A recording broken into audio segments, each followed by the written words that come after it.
안녕하세요 여러분, 허경영 경제TV입니다. 최근 미국발 관세 쇼크가 전 세계적인 이슈입니다. 그래서 오늘 영상은 이 미국발 관세 쇼크가 한국 경제 구석구석에 어떤 파장을 일으킬 수 있을지 차근차근 따라가 보려고 합니다.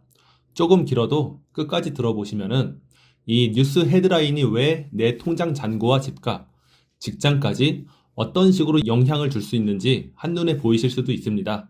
먼저 상황을 정리할게요. 미국 정부는 최근 앞으로 들어오는 모든 물건에 기본적으로 10%의 관세를 붙이겠다고 발표를 했습니다.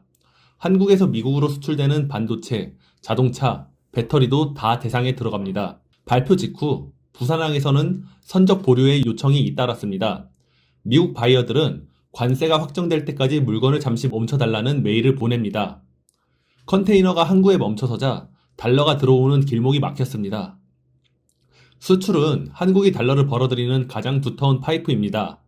파이프 안에 물줄기가 줄어들면 기업과 은행은 급한 결제나 부채 상환에 쓸 달러를 시중에서 구하려고 달려듭니다.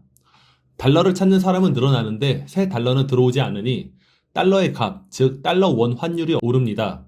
외환 딜링룸 모니터에는 녹색 숫자가 빠르게 바뀌고 원화를 가진 기업들은 더 비싼 값에 달러를 사야 하는 상황이 벌어집니다. 이러한 환율 상승이 왜 무서운지 생활 속 예로 들어보겠습니다. 자동차 회사를 상상해 봅시다. 자동차를 파는 회사가 있습니다. 이 회사는 철강판과 반도체 제어칩, 리튬 등의 원자재를 해외에서 사옵니다. 근데 달러의 가치가 오르니까 원자재 가격이 함께 오르게 되고 생산비는 늘어납니다. 반면에 수출 가격에 관세까지 얹혀서 팔아봤자 예전보다 남는 게 없습니다. 거기다 관세 때문에 팔리는 양까지 줄어듭니다. 비용은 올라가는데 말이죠. 국제통화기금은 이러한 이유로 최근 한국의 수출이 올해 더 많이 꺾일 수 있다라고 경고합니다. 수출이 줄고 원화 가치가 약해지면 해외 자금은 한국은 위험 대비 수익이 낮다면서 빠져나갑니다. 빠져나가면서 원화를 팔고 달러를 사서 빠져나갑니다. 달러는 더 부족해집니다. 그래서 환율은 더 오릅니다. 동시에 원유, 곡물 같은 수입 물가가 따라서 뛰어서 국내 물가 압박도 커집니다. 기업 실적의 전망이 어두워지자 신용평가사들은 한국 경제에 물음표를 달고 채권 투자자들은 위험이 늘었으니 이자를 더 달라고 요구합니다. 정부와 기업 모두 자금 조달의 비용이 높아지고 은행 역시 덩달아 대출금리를 올릴 수밖에 없습니다. 대출금리가 올라가면 가장 먼저 한숨을 쉬는 쪽은 가계입니다. 한국 가계가 진 빚은 이미 2천조 원을 넘습니다. 그 중에 상당수는 주택담보대출이죠. 변동금리 비중이 또 대부분입니다. 변동금리 대출자는 기준금리와 상관없이 시장금리가 오르면 매달 내는 이자도 그만큼 불어납니다.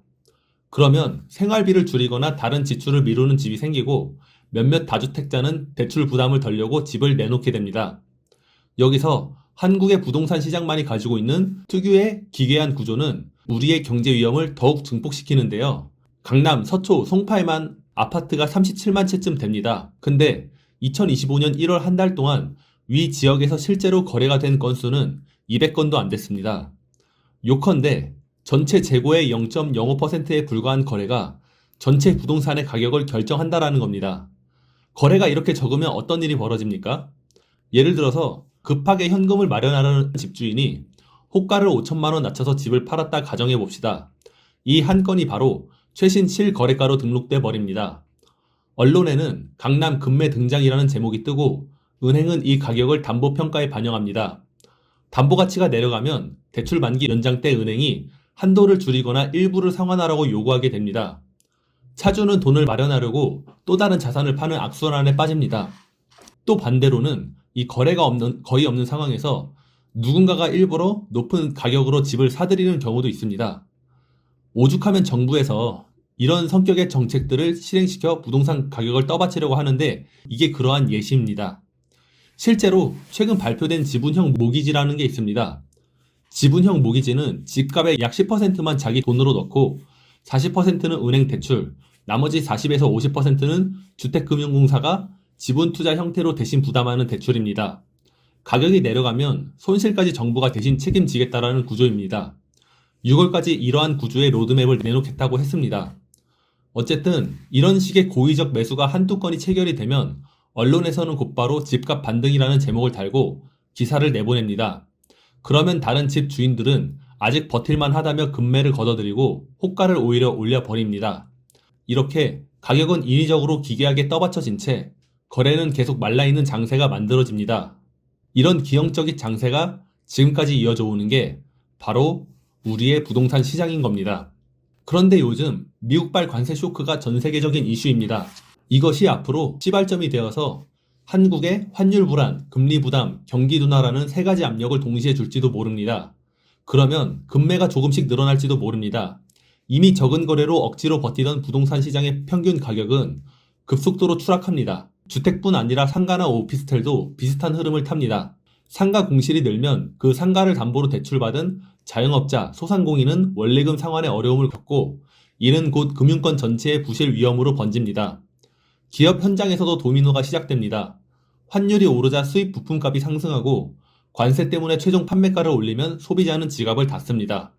매출이 줄어서 현금 흐름이 돌지 않으면 기업은 비용을 줄여야 하는데 그때 첫 번째 선택지는 인건비 삭감이나 구조조정입니다.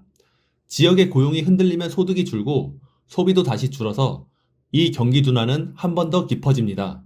결국 관세 쇼크로 인해서 한국의 수출은 줄고 수출이 줄자 달러가 부족해지고 달러가 부족해지니까 환율이 오르고 그러자 기업이 부실해지고 자본이 유출되고 그러자 대출금리는 높게 유지돼서 가계의 이자 부담이 커지면서 그러자 부동산 시장 내 한두 건의 급매가 더 나오게 되는데 그렇게 되면은 부동산 시장의 시세는 급격히 떨어지게 되고 등등 철저한 대비를 갖추지 않으면 앞으로 위험은 눈덩이처럼 불어날 거라는 겁니다. 한국뿐만 아니라 세계의 애널리스트들은 현재 미국의 경제를 걱정하고 있습니다. 애널리스트들은 경고합니다. 관세 협상이 올해 상반기 안에 풀리지 않는다면 3분기부터 미국 증시도 크게 흔들릴 수도 있다고요. 근데요, 미국을 걱정할 때가 아닌 듯 합니다. 한국은 이런 걱정스러운 미국보다 먼저 그리고 더욱더 크게 깊게 충격을 받고 망가질 듯 합니다. 우리 눈앞에 앞으로 나타날 그래프는 미국의 주가 하락보다는 한국의 수출 지표, 원화 환율, 부동산 가격이 급격히 꺾이는 모습이 될 수도 있습니다. 그러면 이것을 어떻게 대비할 수 있을까요? 지금 같은 충격은 땜질식 타방으로는 버티기 어려워 보입니다.